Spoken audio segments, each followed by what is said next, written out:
अस्सलाम वालेकुम। आज के लेक्चर में आप सबको खुशामदीद। आज जो हम एआई का एक और टूल डिस्कस करने जा रहे हैं वो है ह्यूमेटा एआई। बेसिकली ह्यूमेटा एआई बाकी जो हमने टूल डिस्कस किए हैं एआई के उसी तरह का एआई का टूल है। ये भी आपको आर्टिकल के समराइज़ करने में, लिटरेचर रिव्यू लिखने में उसी तरीके से हेल्प आउट करता है। लेकिन इसमें एक डिफरेंस ये है कि ये आपको अगर आपने इसे कोई यूट्यूब की वीडियो देते हैं या आप इसको कोई वेब का लिंक देते हैं तो उस लिंक को ये रीड करके, यूट्यूब की वीडियो को भी रीड करके आपको उसकी भी स्टेटमेंट की फॉर्म में सारी चीज़ें डिस्क्राइब करके आपको दे देता है। इसमें हम पेपर अपलोड करते हैं, ये उसकी हमें समरी बना के दे देता है। हमारे पास इजीली क्लैरिफिकेशन आ जाती है, हमें पूरा पेपर पढ़ने की ज़रूरत नहीं पड़ती, हमारे पास टाइम बच जाता है। तो इस तरीके से हम लोग ह्यूमेटा एआई को यूज़ करते हुए अपना टाइम सेव कर लेते हैं। तो बेसिकली जितने भी हमारे पास एआई के टूल्स हैं उनका एक जो सबसे बड़ा एडवांटेज है वो ये है कि टाइम सेविंग है। वो जो मंथ लग जाते थे कोई काम करने में, वो विद इन अ डे हमारा बड़ा इजीली हो जाता है। तो आज हम इसको प्रैक्टिकली अप्लाई करके भी देखते हैं कि ह्यूमेटा एआई को हमने यूज़ कैसे करना होता है। इसके लिए सबसे पहले हम अपने ब्राउज़र में जाएंगे और वहाँ पे ह्यूमेटा एआई को ओपन करेंगे। अच्छा, ये हमारे पास ब्राउज़र में हमने ह्यूमेटा लिखा और ये हमारे पास फर्स्ट पेज ओपन हो गया।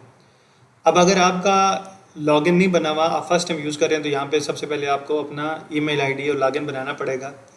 और ये थोड़ा सा बाकी टूल्स के मुकाबले में जब ये स्टार्ट होता है ना तो इसकी स्पीड थोड़ी सी स्लो होती है, तो थोड़ा थोड़ा आपको वेट करना पड़ेगा। अब ह्यूमेटा एआई पे हम यहाँ पे क्लिक करेंगे। अब चूंकि मैंने ऑलरेडी इस पर अपना लॉगिन बनाया हुआ है तो मैं यहाँ पे लॉगिन पे क्लिक करूँगा। अगर आपका नहीं है तो आप पहले इसको साइन अप करेंगे, यहाँ अपनी ईमेल आईडी देंगे तो आपका फ़ौरन से with in a few seconds account बन जाएगा। लॉगिन करेंगे। लॉगिन करने के बाद अब ये हमारे पास इसका इंटरफेस आ गया। अब जब आप यहाँ पे देखेंगे तो ये देखें, एक तो ये ऑप्शन है कि आप कोई भी फाइल पीडीएफ की फॉर्म में, डॉक की फॉर्म में है, पीपीटी है, पावर पॉइंट है, कोई भी है, टेक्स्ट है, तो आप यहाँ पे इसको ला सकते हैं और यहाँ से भी आप अपलोड कर सकते हैं। और यहाँ आप अपना कोई एक फ़ोल्डर भी बना के तो नेक्स्ट टाइम फ्यूचर यूज़ के लिए आपके पास प्रॉपर चीज़ें ऑर्गेनाइज्ड फॉर्म में यहाँ पे पड़ी हुई होंगी। अब यहाँ पे नीचे देखें वेबसाइट।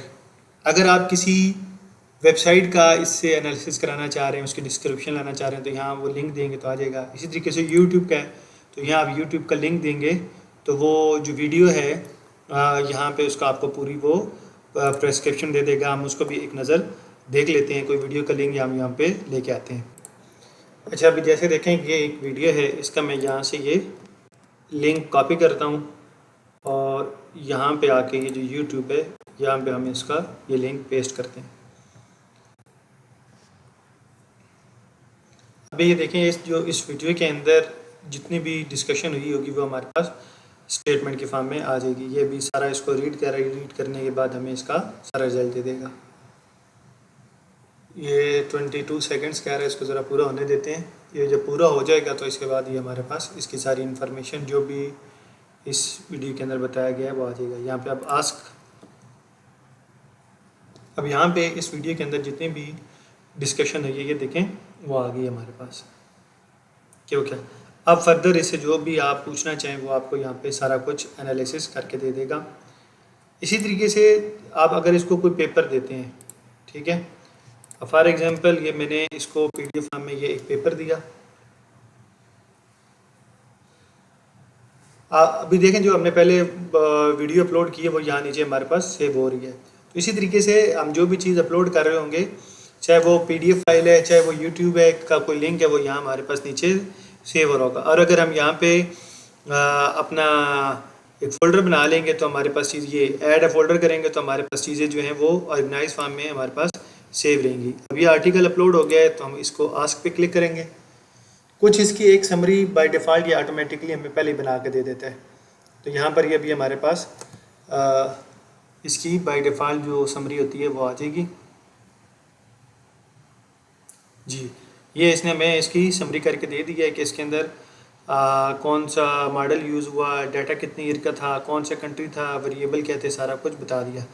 अब अगर हम इसको कहते हैं कि डिस्कस मेथोडोलॉजी, कि इसकी सिर्फ मेथोडोलॉजी हमें बताओ, तो वो हमें इसके अंदर जो मेथोडोलॉजी यूज़ हुई थी वो बता देगा। इसी तरीके से अगर आपको ये देखना है कि इसके अंदर ऑब्जेक्टिव ऑफ द स्टडी क्या थे वो बता देगा। देखें यहाँ पे उसने ये राइट हैंड साइड पे हाईलाइट भी कर दी कि मेथोडोलॉजी है किधर, हमें डायरेक्ट उस पेज पे ले गया है। और यहाँ उसने बता दिया कि AIDL यूज़ हुआ है, ACM यूज़ हुई है और पेज नंबर 4, 5, 6 पे हैं।